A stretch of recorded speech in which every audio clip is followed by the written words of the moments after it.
Toa, olo yaya tanto insurance cover e te fili mai ai. Ina rei tupu se whalavelave ai olo yaile puipuinga. Mara tu olo yaile tanto account i dusila. Pe la fo sao fo ile Moana Rentals. E whaonga ile Pacific Easy. Pe whaonga fo ile credit card e whaatino ile tongi ina olo sa. Mori si whaamtalanga wala ile Pacific Easy ile ovalu se lau. O tasi ono. Po numero masani au kilani o le lua fitu ono fitu iwa fitu fa. Po le lua fitu ono fitu iwa valu fa. Matalo sanga e transfer o e ile Moana. Pe asisi ane le Facebook ale Moana Rentals. Po le tanto upengata whailangi o le moanarentals.com. Moana Rentals o laupa anga e taitoloina oe au e malanga asiasi i Samoa.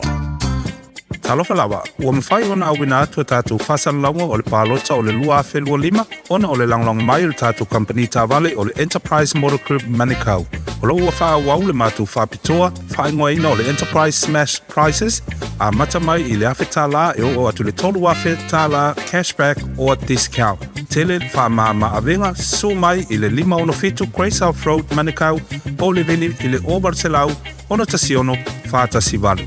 Enterprise Motor Group Manukau, o lo tau tua tātou atunuu mo le 5 tausanga. Beta Drive Doctors, i le tau langa wha tau i maangele, wha pēr manrua, mo le vaenga o so ngase pe amana o mia.